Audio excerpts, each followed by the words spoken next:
This is the Inner Changemaker with Jay Wong, the podcast dedicated to purpose-driven entrepreneurs and multi-passionate individuals. Tune in each week as we bring you an inspiring person and message to help you activate and tap into your inner changemaker.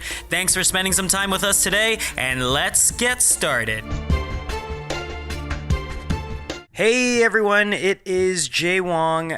Thank you so much for all the wonderful support. I am honestly blown away. When we first launched this last week, we only had 3 interviews, and I did a couple mini episodes in there, but we're really blown away in terms of how we started ranking almost immediately the next day on New and Noteworthy in categories like self-help, health, marketing, philosophy. So I'm really excited to continue this and to kind of follow up this momentum. And I really appreciate if you're a first-time listener, please feel free, take a listen to all the episodes.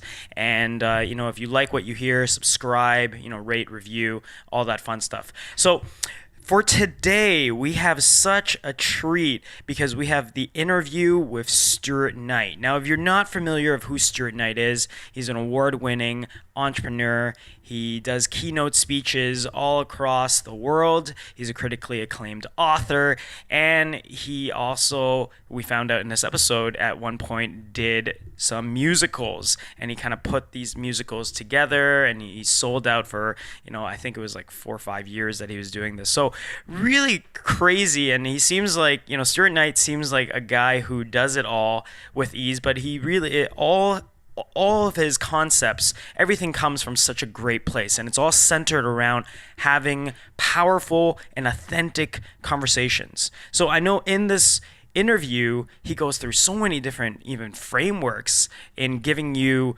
not only how to have a powerful conversation, we talked about dating for, a big part of it as well, but having a powerful life. And that's what Stuart Knight is really all about. I'm excited that, I have the pleasure of calling him my friend. He's definitely a bit of a mentor as well, but I'm so excited for you guys just to hear what he has to say on some of the different aspects of life in terms of having powerful communications, living a powerful life, and, if you're have any issues of dating, apparently we do cover some things in dating as well. So really excited.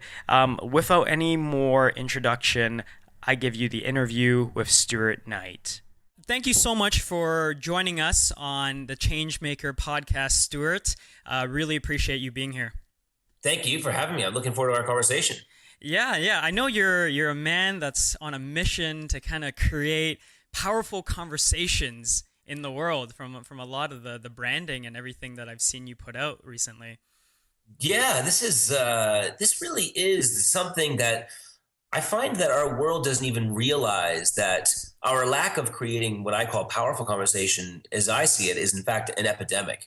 I feel that we look at the world that we live in, and we see war, we see poverty, we see women being treated as not being equals. We see, gay people not being able to vote in their own country or vote in their own country. Sure. You just choose the problem that we see in our world, and we have to ask ourselves, what is it? Why are we doing this to humankind? And if you were to ask me that question, I would say we do this because we don't know each other. It's easier for me to hurt you. It's easier for me to chastise you. It's easier for me to pull away and take away your rights if you are just a name on a piece of paper, or if you're just a number. But if I actually know you, if I know your likes and dislikes, or if we both have laughed over the same piece of content, or maybe you and I have shared a memory or something that we can both relate to, whatever it happens to be, the more I know you, the harder it is for me to strip away your rights, or to hurt you, or to drop a bomb on your country. And I believe that we as a species have somewhere along the line really never kind of wrapped our heads around that. There's a small percentage of the world's population that gets this, and whenever I meet those people, it's almost like we have this inside joke. We're like, I know, right? Like, what the hell's wrong with people? No one's saying anything to anyone, and then and we laugh about it because we realize that so many people are missing out on probably what is the greatest TV show of all time, and that's human beings. And so, yeah, for me, powerful conversation is something that I'm trying to bring. I don't even know if it's back to the world, but to the world. Sure, sure. And it's really funny you mention all these things because, when we're kids, for example, what are kids always told? They're always told, do not talk to strangers. Don't interact with people you don't know.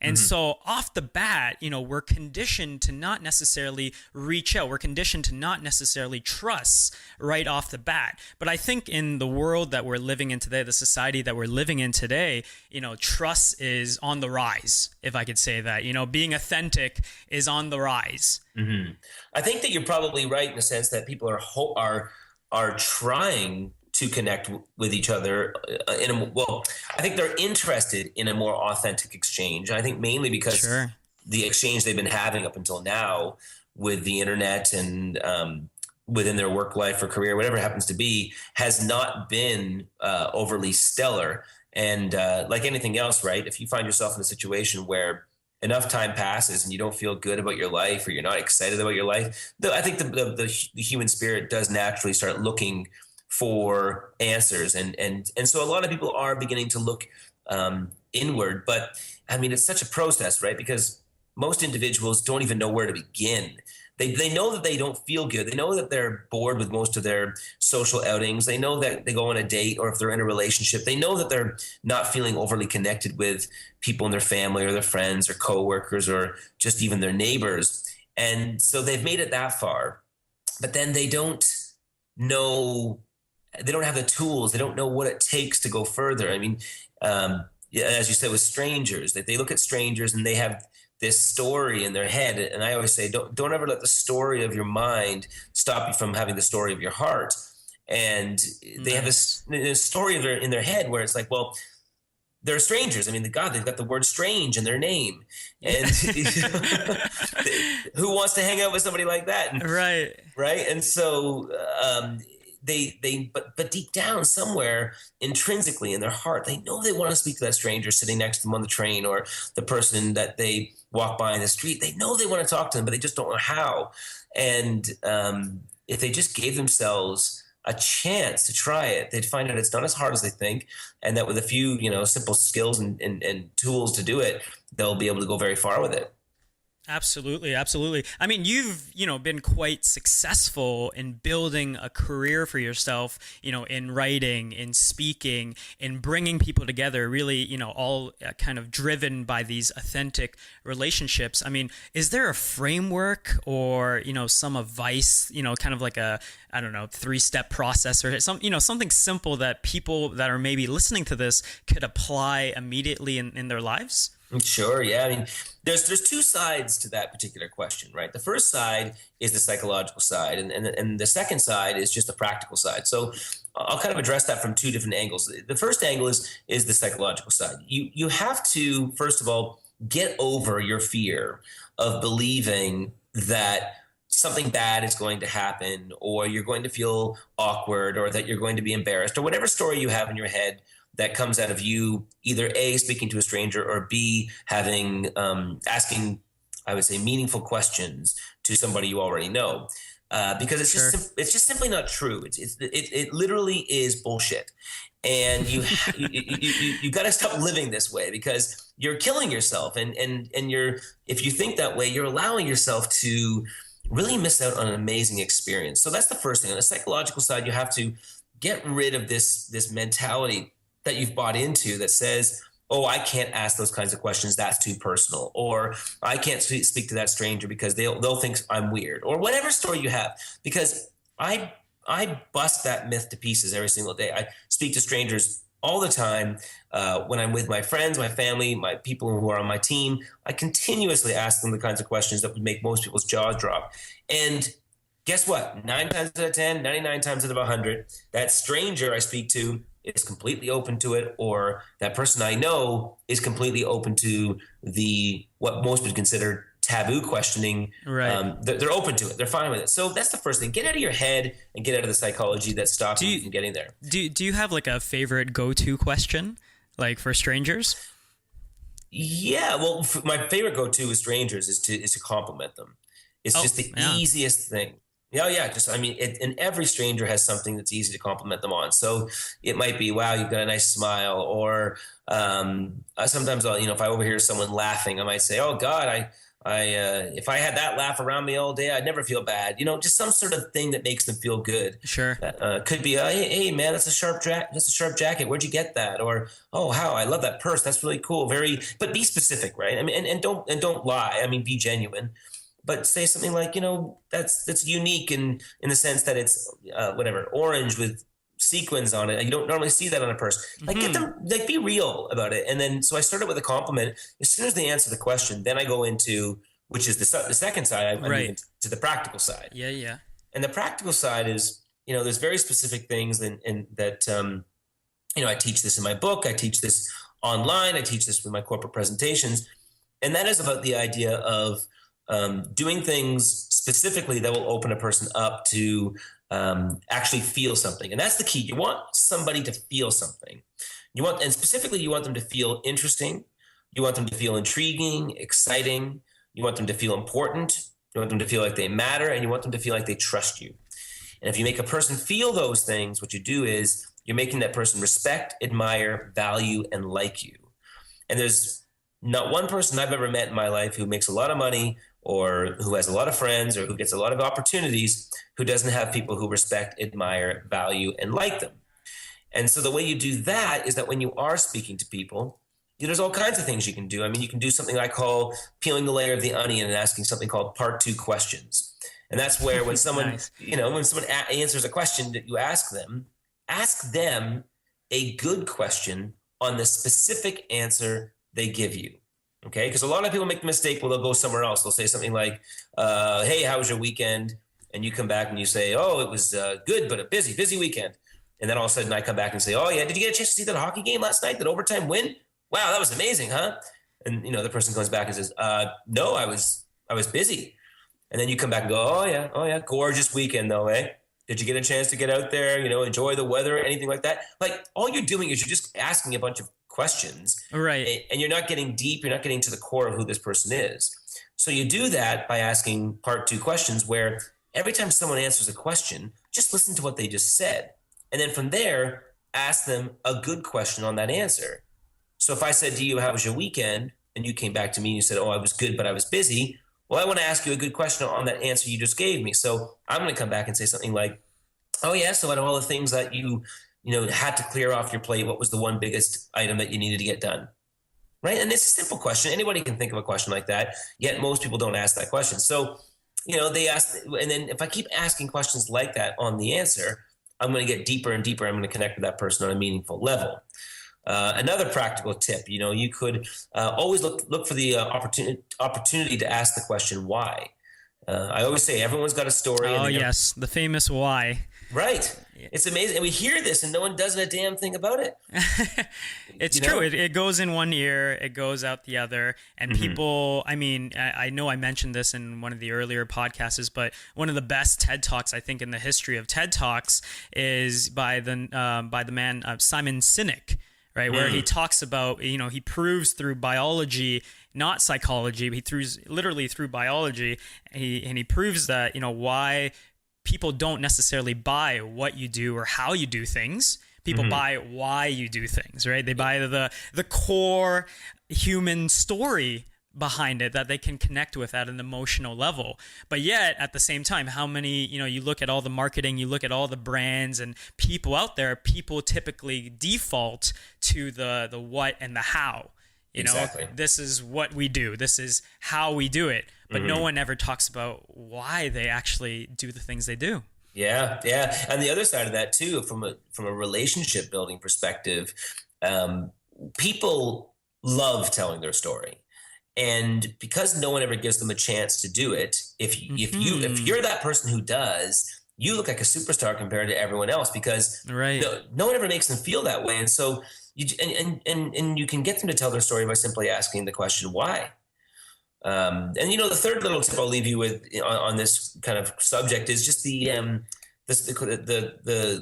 I call the therapy conversation, and that's where you ask those big questions to get big answers, and then big conversations. Right. And it's the kind of questions that people don't ask, right? They don't say things like, how did that make you feel, or were you embarrassed by that particular mistake you made, or I don't know, where are some areas in your life where you failed? Like, they think that somehow you can't ask those questions because you're going to make a person feel bad. Right. But the irony is that it actually makes them feel good, because it gives them a chance to share things they don't get a chance to share, and get things off their chest they don't normally get a chance to do. So ask those kind of big, meaningful, therapeutic questions from time to time, and realize you'll throw yourself into a powerful conversation at the same time. And you're just creating so much of a deeper connection with the person. That's you right. know, especially even when you're talking. By the way, I'm taking notes while we're going through this. I'm like loving this. You're such Great. a good teacher.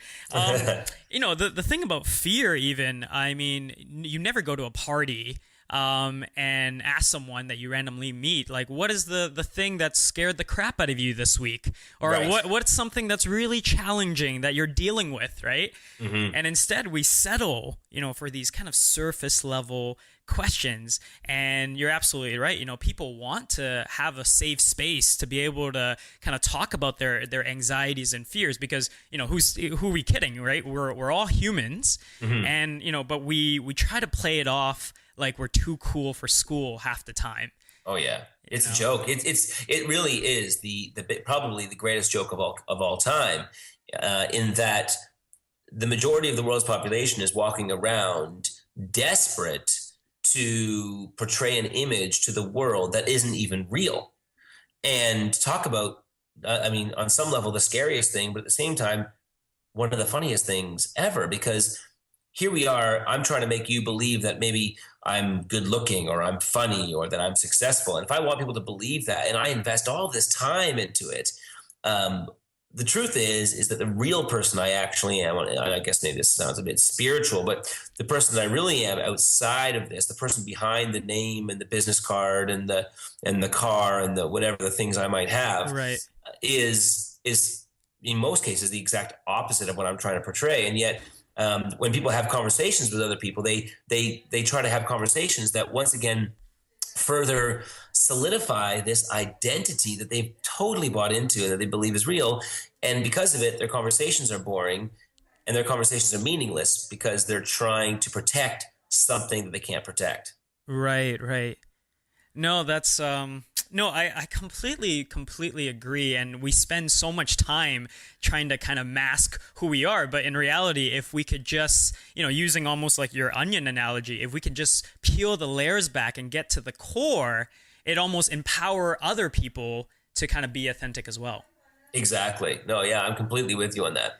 And so, how did you, I know you're, building kind of your whole, legacy and your whole career on these conversations. I mean, let's go back a little earlier. I mean, did you always know, or had a kind of an inkling that you were going to be this keynote speaker and you're going to be this successful author? Take us back. Well, great question. I gotta be honest. I really, it's funny. A lot of people will come up to me at the end of my speeches or shows, and they'll say, I don't know where to start. I don't know how. I know that I want to do big things in my life, but I don't know where to begin. And I always come back now, of course, through experience, and I'll say, start anywhere, because anywhere is still a place, and anywhere will lead you everywhere. Right.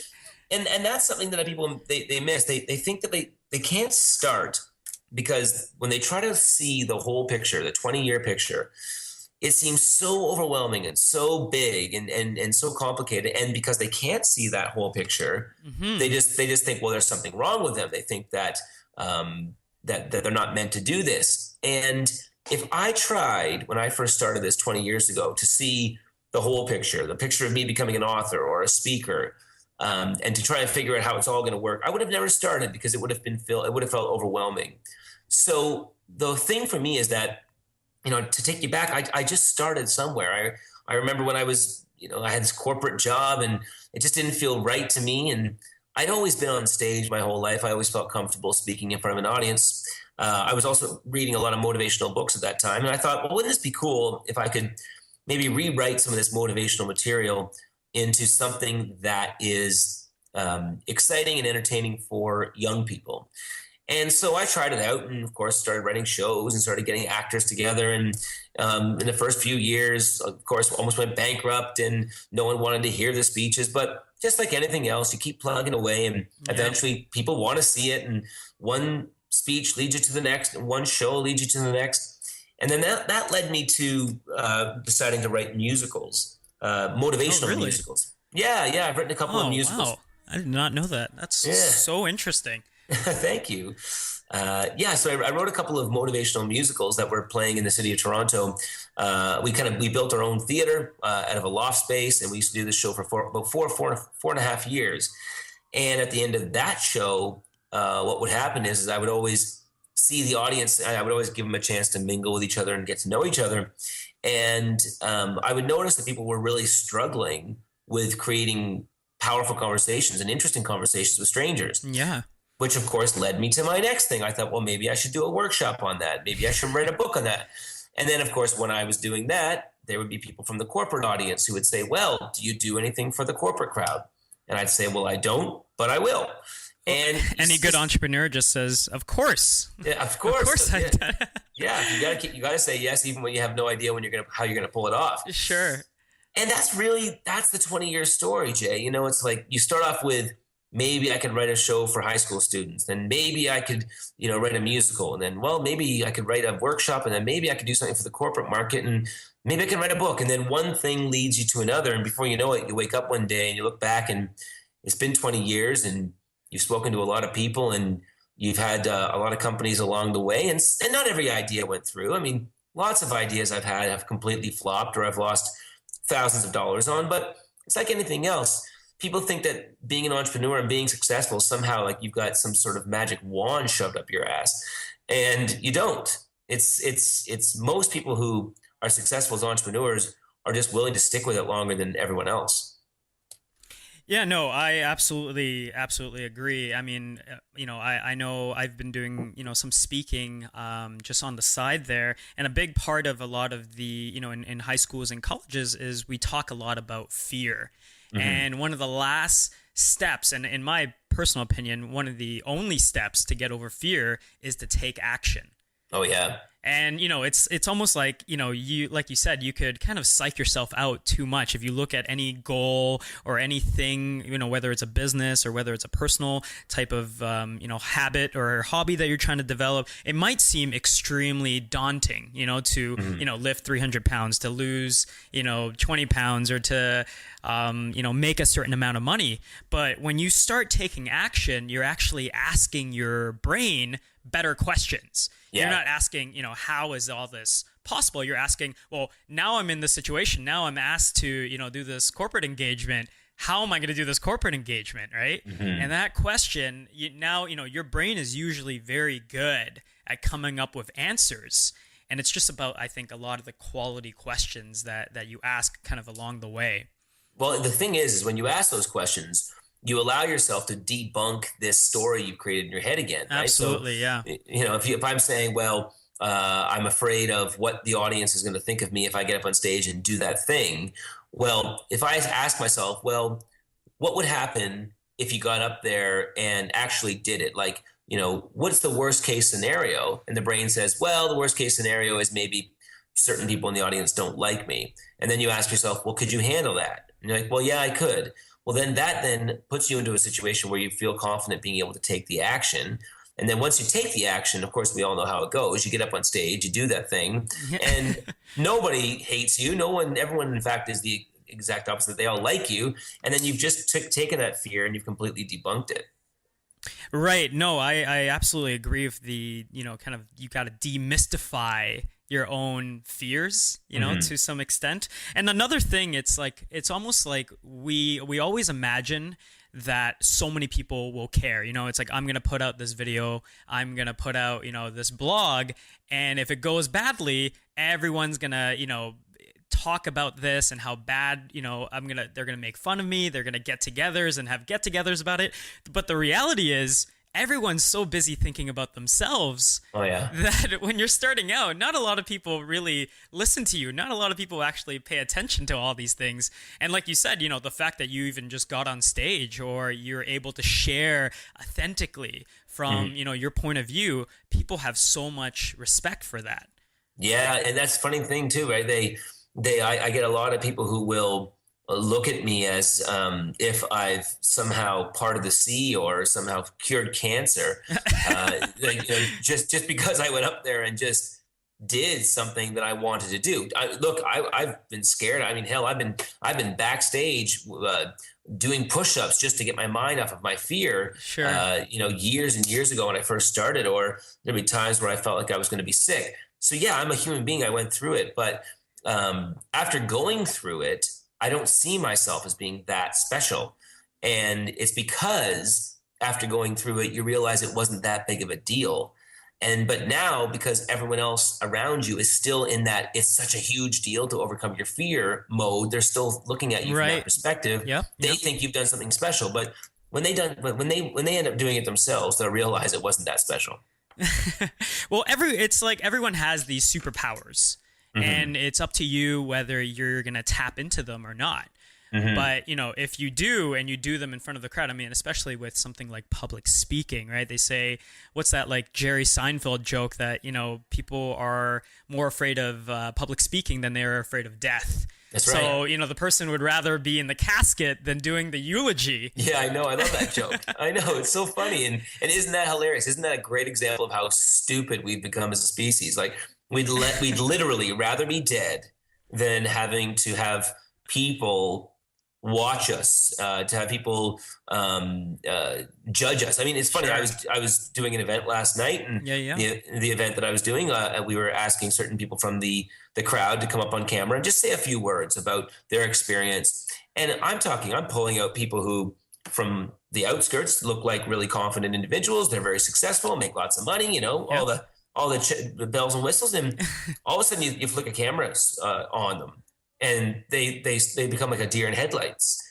And it's this fear of being judged. It's this fear of, will I be good, or how will others be around me or think or perceive me? And I just don't know what it is, but this camera thing, you put a camera on the most confident people, and they clam up, or they just don't want to be on camera. So it just goes to show that people are putting themselves into their own prisons. No, absolutely. And what would you say would be probably the most helpful advice that kind of made it possible to do what you do, that kind of helped you get all the way here?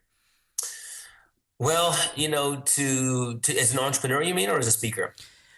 Both, I guess, because I always believe that, we look at them as such individual, journeys from time to time, but I really think it's one individual collective journey. Everything kind of builds on each other. All your experiences with being an entrepreneur helps you with being a speaker. All your experiences, obviously, being a speaker helps you being a better writer, and it all fuels, the whole journey.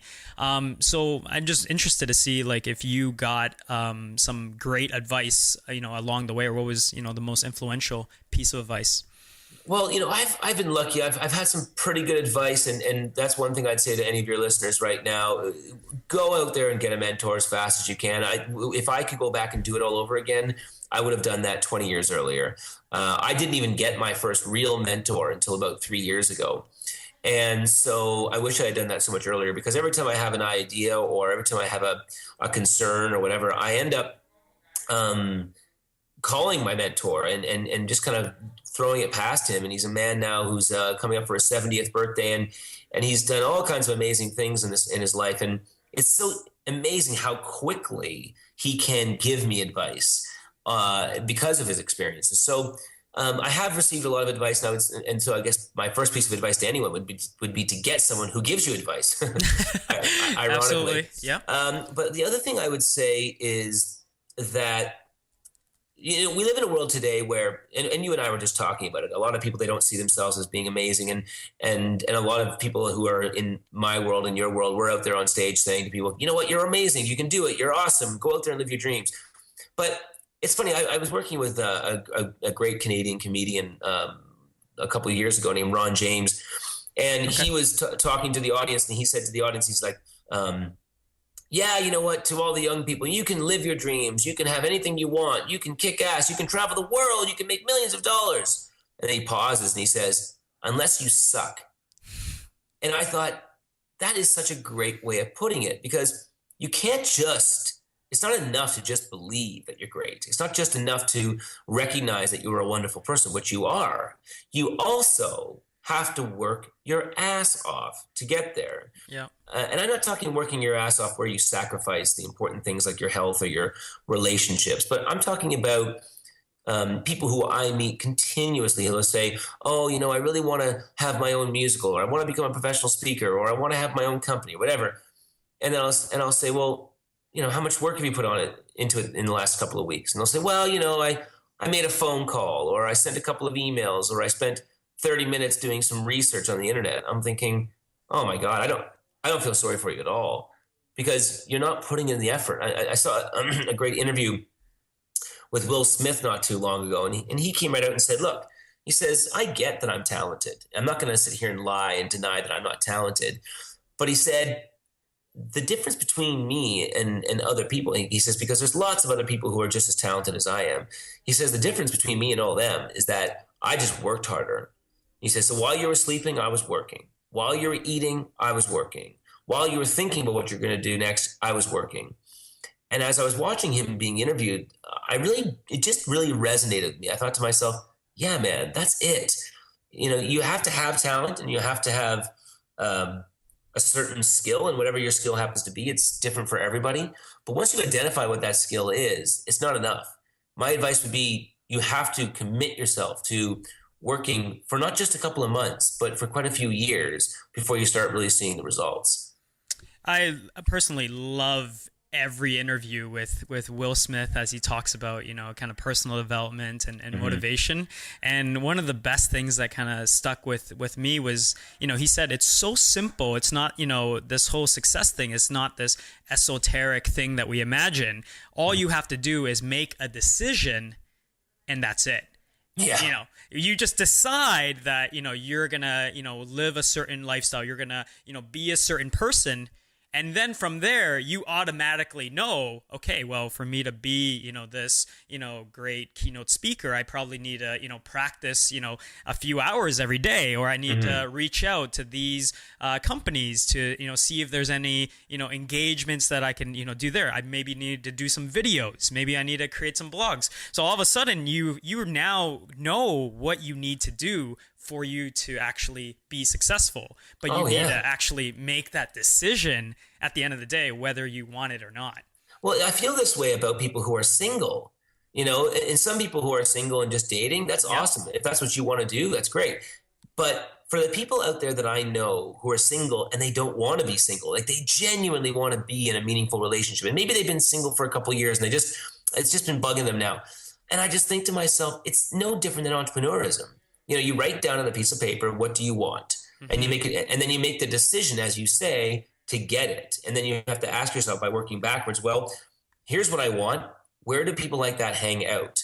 Okay, they hang out in places like these. Okay, I now have to make the decision to go to those places. Yeah. And then when I go to those places, I have to make the decision to talk to those people.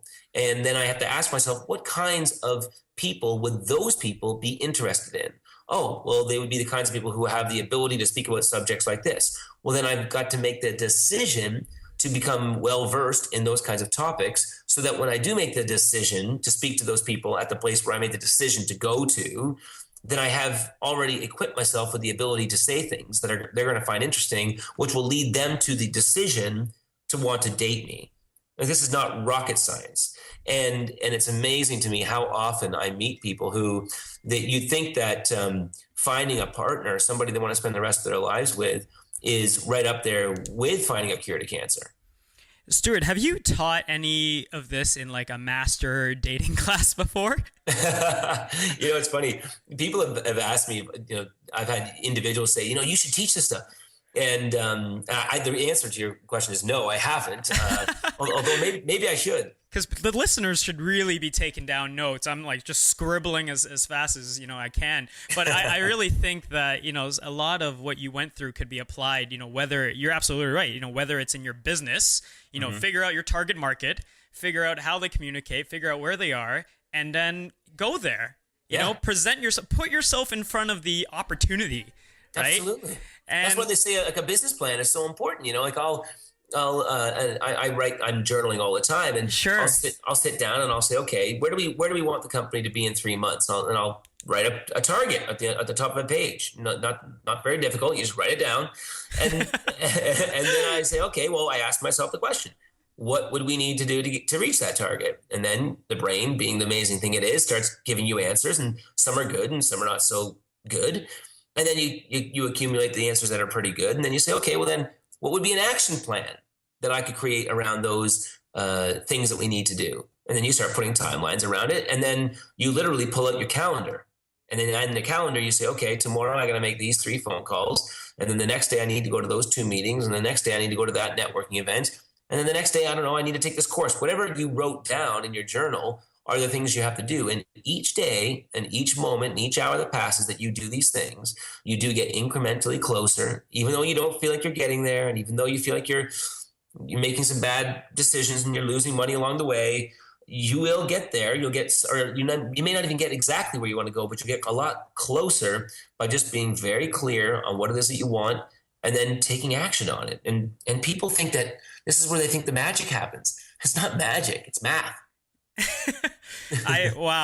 That, ladies and gentlemen, right there is the roadmap to success, whether it's in relationships or in conversations or in business and in life. I mean, wow, Stuart, that was amazing.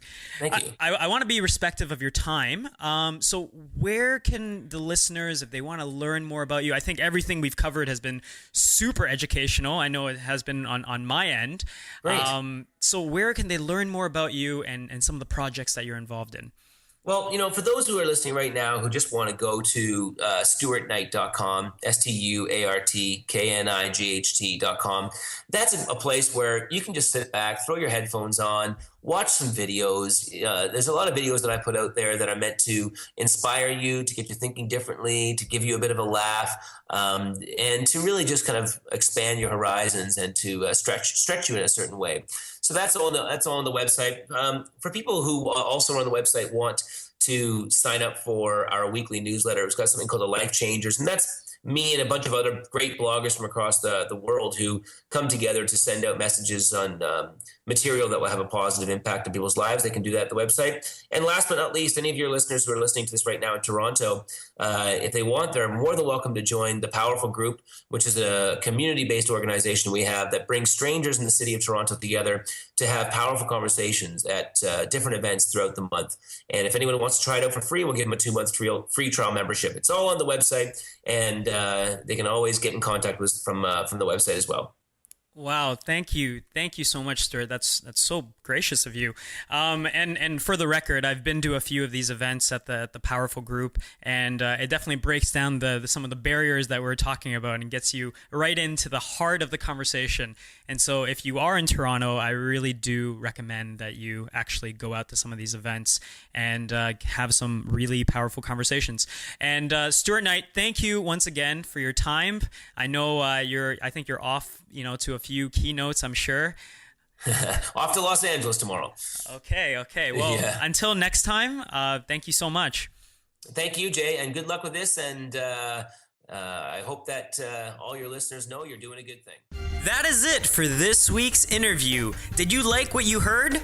If so, please subscribe, rate, and review the podcast. We're building a community together for change makers under the belief that together we can change the world. Join the movement at www.theinnerchangemaker.com. You can also go there for show notes and additional resources not provided in the podcast. Until next time, live with passion, live your dream, and live it now.